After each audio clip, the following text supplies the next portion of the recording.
A very good afternoon to you all on Friday, the 11th of June. I hope you've had a good week. I hope you had a good half term. Dim and distant memory now and got away and did something interesting or whatever. Lots of young people were sporting tans from their trips to Cornwall or Anglesey or South Wales or elsewhere. It's great to hear. So yeah, I hope you had a good week over half term. Had a good week, but we've been blessed with the weather and our return. It makes things so much easier this time of year. People can be out and about, particularly with the COVID situation, which I'll come on to in a second. One of our major preoccupations, of course, still. But yeah, it's 10 to 4 now, or 5 to 4 on the Friday. A little bit later to do this video than normal. Busy old day, busy old week, in fact. Apologies if I become incoherent. A bit tired today, I have to say, very tired. Just to keep my eyes open.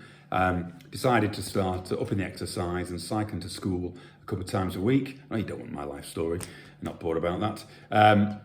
But yeah, cycling yesterday, the return journey to Warrington. I've got to admit, it was hard work. The poor legs were suffering last night.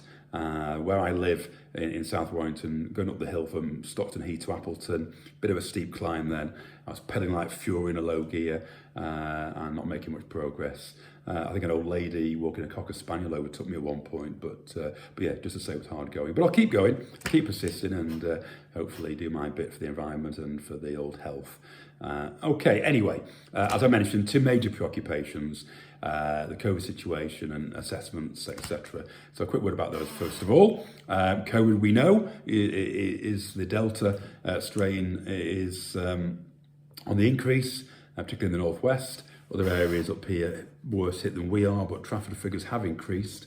I think across the piece it was about 100 cases per 100,000 at the start of the week, but amongst the 11 to 18 category, near the 400 cases per 100,000. And of course that is a concern, and we knew it would be. But if we are careful, if we carry on with the measures we have in place, the mask wearing on corridors, the hand sanitizer, the ventilation, being outdoors as best we can, all those things, and fingers crossed, we will keep as many people as possible in school for as much as time as we possibly can. Please keep testing. I think the bi-weekly tests are essential. Looking at our spreadsheet, unless people are not entering them, but please do that as well. The numbers have dipped to less than 300 people submitting test results this week. Which is not ideal. We want that reassurance and knowing that people in school are virus-free, if you like. It was helpful for the 3 Year 12s, inconvenient for them no doubt, but helpful from a school perspective that the 3 Year 12s tested positive on Sunday and therefore didn't come in. There were a handful of isolations based on their close contacts before they came back, but it meant we could carry on and not having to close sort of a Year 12 bubble in school, of course, and affect the assessments going on, all that sort of stuff. So please keep testing at home, the extra layer of security and reassurance, if you would. But yes, we began the week going back to a normal school day, and I'll talk about that in a second. Just on assessments and the preoccupation as well, at the stage now where all 11 and 13 gradings are in. A few days of intense data analysis, and thanks again go to Joe Baxter, exams officer, Joe Ingham, our data lead, and Mr. Fennick, deputy head, and his role in that, but all the teachers for conducting this process so professionally over the last few weeks. A few tweaks in there now before we finally start to submit those grades onto the portal Tuesday, Wednesday, Thursday of next week, and then the deadline, of course, is Friday, June the 18th. Of course, you will know results days are August the 10th for year 13 and August the 12th for year 11. And more information to come out about all of that and the appeals process. Finally this week, the finalised details of the appeals process landed in school, and I will share that with you and some details of results day over the next week or so. It's actually 11 and 13, so thank you to all the staff, all the parents, all the pupils for your part in that.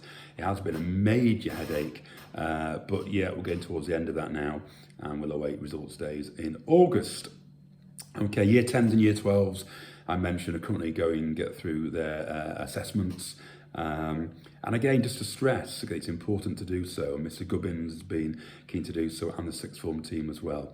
These assessments now, timing now after half term, so we can look at those and mark them and diagnose. That's the key, diagnose any gaps in learning.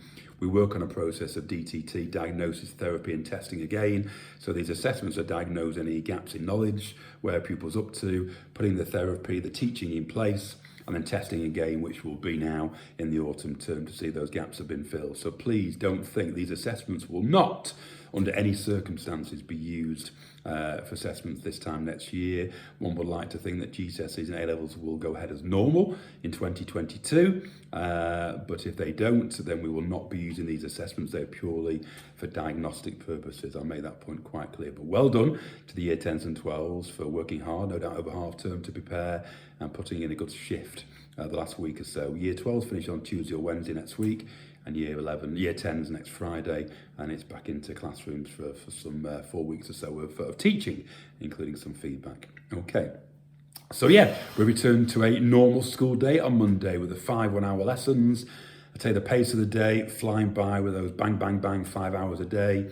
It's been great to have all the pupils on a single break time and then a single lunch rather than a protracted, staggered break and lunch, which has been a real headache in terms of duties and that sort of stuff as well.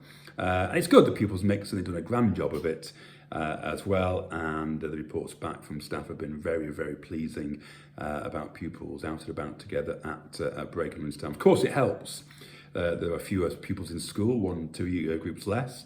It helps that we can use the grassed areas and spread people out, especially in times of COVID. So it's been a good first week back. We have, in order to improve the people getting through the canteen, through the dining hall quicker, we've allowed pupils for the first time to take sandwiches and paninis and the pasta pots out. And apart from one day, I had to issue a reminder that they will lose this privilege if we can't look after the environment. The litter situation has been spot on. And myself and others, Mr. Tomlinson, for example, have stressed the individual responsibility, but the collective responsibility about keeping our school environment tidy, not dropping litter, not leaving leftover sandwiches on the floor.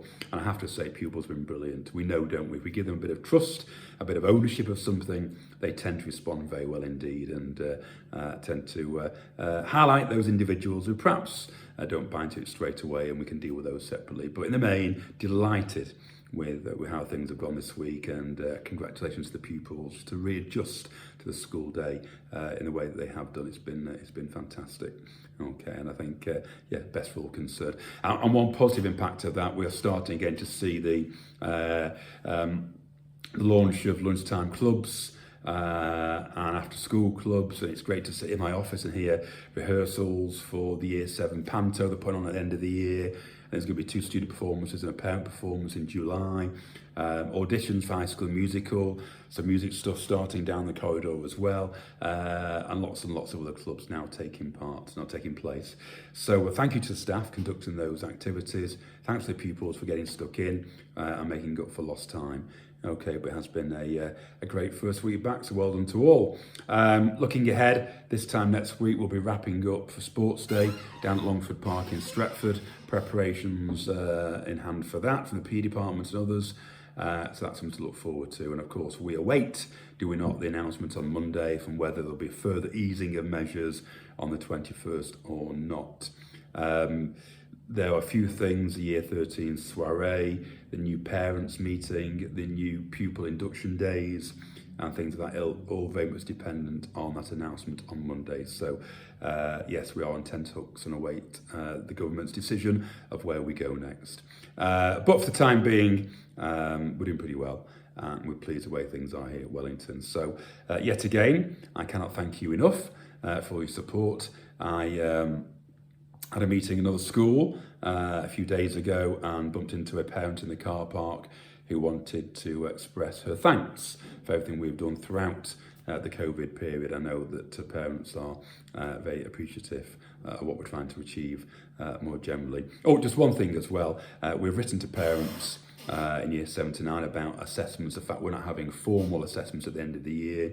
And Mr. Fenwick will be writing to you about how we are reporting at the end of this year. Given the situation, given what's gone on, as a one-off, we are tweaking things there, both in terms of Year 7 to 9 assessments and indeed in the way we are going to report. But it is a one-off. Please have confidence in what we do. It has been challenging times for all concerned, but pupils are pressing on very well. Staff are supporting young people exceptionally well. And we know, don't we, that any loss of learning, any gaps will be plugged in due course. And year on year, if your major concern is GCSEs and A-levels, we know our track record is exceptional, and it will be for all subsequent year groups. So please trust us to do what we do, and we will do it as effectively as always.